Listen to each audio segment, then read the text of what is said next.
विद्यालय प्रवेश परीक्षा में कुछ ऐसे प्रश्न हैं जो कि बहुत बार पूछे जाते हैं। उन्हीं में से ये जो आपको दिखाई दे रही है, जो कुछ परिभाषाएं लिखी हुई है, इनसे संबंधित प्रश्न पेपर में जरूर आते हैं। तो पहला है आपका जातीय मान यानी कि अंकित मान। इसी को आप इंग्लिश में कह सकते हैं फेस वैल्यू। तो ये क्या चीज होती है, इसको समझें। किसी संख्या में किसी अंक का जातीय मान उस अंक का स्वयं का मान है, चाहे वह अंक किसी भी स्थान पर हो। तो क्या मतलब है इसका? देखिए आप इसको ऐसे समझे, जैसे लिखा है 5432 यानी कि 5432 एक संख्या लिखी हुई है। अगर आपसे पूछा जाए कि 4 का जातीय मान या अंकित मान बताइए, तो ये 4 ही होगा। क्या होगा? 4 ही होगा।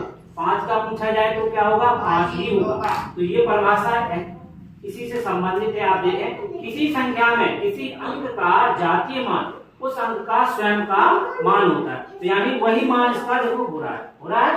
तो ये जातीय मान हो गया, इसी को हम अंकित मान भी कह सकते हैं। ठीक है, समझ में आ रहा है ये चीज? तो और भी उदाहरण देखें आप 3259, ये देखें 3259। अगर इसमें 2 का जातीय मान पूछा जाए या अंकित मान लिख करके आ जाए तो क्या रहेगा? 2 ही रहेगा। 3 का पूछा जाए तो 3 ही रहेगा। तो देखिए वही संख्या, इसमें कुछ भी आपको गुणा नहीं करना है जैसा स्थानीय मान में करते हैं, वो नहीं करना है। ठीक है, अगला है आपका पूर्ववर्ती संख्या। क्या है? पूर्ववर्ती संख्या। किसी संख्या से 1 घटाने पर जो संख्या प्राप्त होती है वह दी गई संख्या क्या कहलाती है? पूर्ववर्ती संख्या। तो किसी संख्या में से 1 घटाने पर, जैसे मान लीजिए कोई संख्या 5 है, इसमें से अगर आप 1 घटा दें तो कितना आएगा? 4। तो 5 की पूर्ववर्ती संख्या क्या हुई? 4। कितनी हुई?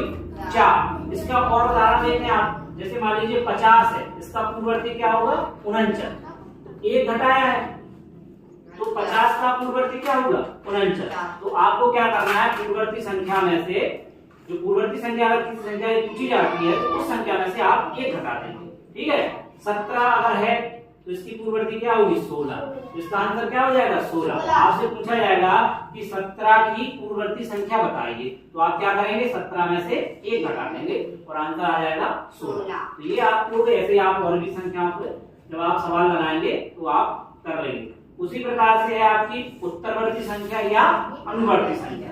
इसमें क्या करना है, अभी आप ये घटा रहे थे पूर्ववर्ती में, इसमें क्या करेंगे? हम ये जोड़ देंगे। क्या कर देंगे? जोड़ देंगे। जैसे मान लीजिए आपके पास 52 की आपसे पूछा जाए उत्तरवर्ती या अनुवर्ती संख्या बताइए, तो हम क्या करेंगे? उसमें ये जोड़ देंगे। तो कितना होगा? 53। कितना होगा? 53। आप और भी उदाहरण देख सकते हैं, जैसे मान लीजिए आपसे कहा जाए 57 का